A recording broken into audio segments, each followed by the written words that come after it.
de volta ao canal. Hoje vamos falar sobre o artigo 3º-C do nosso Código de Processo Penal, que trata sobre as competências aí do nosso juiz das garantias. Vamos lá? Bom, pessoal, como vocês já sabem, estamos falando aí sobre essa parte do direito penal que trata sobre o juiz das garantias, e toda essa parte do nosso Código Penal foi trazida aí pelo pacote anticrime, né? Lei 13.964. É esse mesmo número? É esse mesmo número, de 2019.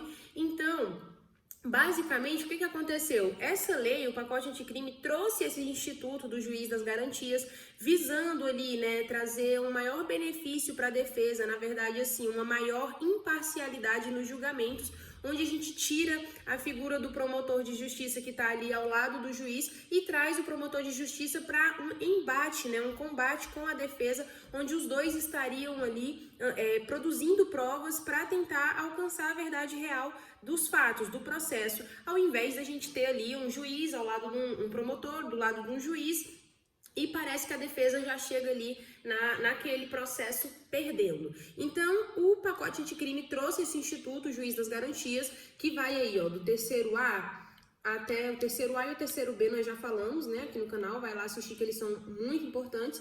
E aí hoje a gente vai falar do 3º-C, depois o 3º-D, o E e o F. E o que acontece? Todos esses institutos estão com a sua eficácia suspensa, tá? Então é importante a gente falar. Porém, é importante a gente estudar esses institutos porque são muito importantes para o nosso Código Penal, trazem aí também bastante controvérsia, porque é um instituto que muita gente queria estar aplicando, porém, com a eficácia suspensa, sem data para julgamento dos ADIs aí, a gente não consegue ter uma ideia, né, mais ou menos de quando que vai ter um julgamento, quando vai ser declarado constitucional esses institutos, porém, a gente precisa estudar, porque tá aqui no nosso Código Penal e em algum momento vai ter um julgamento sobre isso e a gente precisa já estar preparado aí para falar sobre ele. Então, gente, no nosso artigo 3º-C, vamos falar sobre a competência do juiz das garantias. Vocês já sabem como funcionam aqui, né? Na verdade, eu esqueci até de me apresentar hoje, né? Já cheguei falando, né? Para quem não me conhece, meu nome é Sara Rocha, eu sou advogada criminalista, professora de Direito Penal. Então vamos lá, já sabem como funciona o esquema aqui. Eu vou lendo e vou explicando, né? Antes de tudo, né, se você ainda não viu nenhum vídeo aí sobre o juiz das garantias, o que é esse tal desse instituto aí do juiz das garantias, né, gente? É um juiz que viria ali para fazer um controle da legalidade daquela investigação criminal do sujeito. Então, ali, durante toda a parte inquisitorial, seria um juiz das garantias quem estaria tomando ali as decisões desse processo, seja de produção de provas, seja decisões sobre a prisão, manter a prisão, relaxar a prisão, revogar a prisão, tudo isso seria um juiz das garantias quem tomariam essas providências. Então, eu vou começar a ler aqui o artigo 3º-C e ele fala o seguinte: a competência do juiz das garantias abrange todas as infrações penais, exceto as de menor potencial ofensivo, e cessa com o recebimento da denúncia ou queixa na forma do artigo 399 deste Código. Lógico que a gente ainda vai falar sobre o artigo 399 do Código de Processo Penal. Mas aqui tem duas informações muito importantes no caput desse artigo. A primeira, gente, é que o juiz das garantias, ele somente atuará nos processos que não forem de menor potencial ofensivo. Então, as leis que são tratadas lá os crimes, né, quer dizer, que são tratados lá pelo Juizado Especial Criminal, esses crimes não haverá aqui a aplicação desse instituto do juiz das garantias. Tá bom? A gente teria essa aplicação somente nos crimes que não forem de menor potencial ofensivo.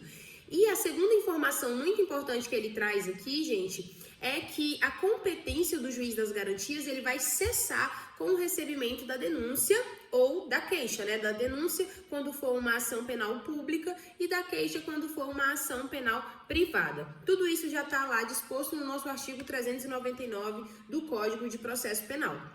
Essas são as informações importantes que você precisa captar aqui do caput do artigo 3º-C. Então vamos para o parágrafo 1º. Recebida a denúncia ou a queixa, as questões pendentes serão decididas pelo juiz da instrução e julgamento. Então o que acontece? As questões que estiverem pendentes de julgamento pelo juiz das garantias, recebeu a denúncia, recebeu a queixa, a gente já vai passar esse processo, né? Deixou de ser um inquérito, virou um processo, a gente vai passar para um juiz da instrução e julgamento. Nesse momento, todas as decisões que estiverem pendentes, que ficaram pendentes para o juiz das garantias, serão repassadas aí para o nosso juiz da instrução e julgamento.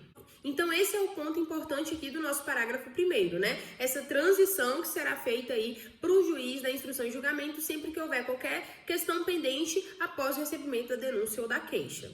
No nosso parágrafo 2º, aqui vai falar que as decisões proferidas pelo juiz das garantias não vinculam o juiz da instrução e julgamento, que, após o recebimento da denúncia ou queixa, deverá reexaminar a necessidade das medidas cautelares em curso, no prazo máximo de 10 dias. Então, o que vai acontecer, gente? Passou o processo para o nosso juiz de instrução e julgamento, o que acontece nesse caso? Ele tem 10 dias para reexaminar todas as decisões que foram tomadas pelo juiz das garantias. E assim ele vai decidir, né, ali a necessidade das medidas cautelares que estão em curso e de outras questões que estiverem em curso. Então, após assumir o processo ali, o juiz da instrução e julgamento terá esse prazo máximo aí de 10 dias para tomar essas providências e reexaminar as decisões que foram tomadas pelo juiz das garantias.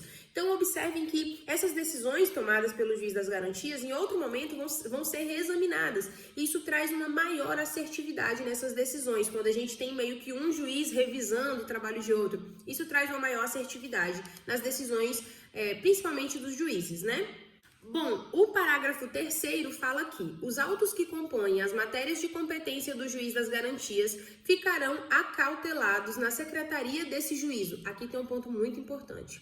À disposição do Ministério Público e da Defesa e não serão apensados aos autos do processo enviado ao juiz de instrução e julgamento, ressalvados os documentos relativos às provas irrepetíveis, medidas de obtenção de prova ou de antecipação de prova que deverão ser remetidos para o apensamento em apartado. Ponto muito importante aqui. Tudo que acontecer, gente, na fase de investigação, os depoimentos que são feitos em delegacia, depoimento de testemunha, tudo que for feito ali naquela parte inicial do processo, isso não vai ser, do inquérito no caso, isso não vai ser apensado ao processo. Vai ficar lá na secretaria, todas as diligências, todo o andamento do inquérito, vai ficar na secretaria lá da vara e a gente vai poder, a defesa e o Ministério Público vão poder ir até lá e ter acesso a esses documentos para estudar, para fazer análises, para informar isso no processo. Entretanto, esses documentos não serão juntados aos autos.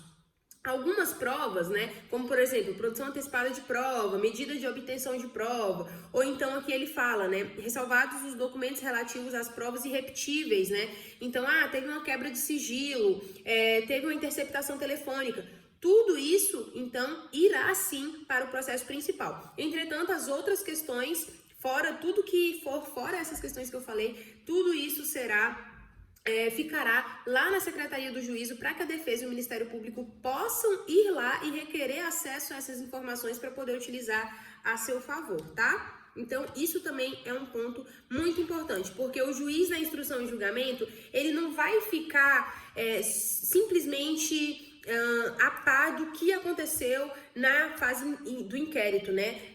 A partir do momento que abre o processo, cabe à defesa e ao Ministério Público, né? Quando houver a aplicação do juiz das garantias, né? Vai caber à defesa e ao Ministério Público realizar a produção dessas novas provas, né? E aí sim elas estarão ali no nosso processo de instrução e julgamento. Bom, para a gente finalizar, parágrafo 4º. Fica assegurado às partes o amplo acesso aos autos acautelados na Secretaria do Juízo das Garantias. Como eu disse, algumas informações não serão juntadas de ofício no processo, né? Mas elas ficarão disponíveis na Secretaria e tanto a Defesa quanto o Ministério Público terão, gente, acesso total a essas informações. Elas só não serão juntadas ao processo. Bom, toda essa aplicação aqui do Juízo das Garantias, né, busca uma maior imparcialidade assim nas decisões judiciais, né, em respeito aos direitos fundamentais. Então é essencial a gente entender sim a aplicação desse dispositivo, como ele vai impactar a nossa prática jurídica, como ele vai proteger os direitos, né, aí dos acusados.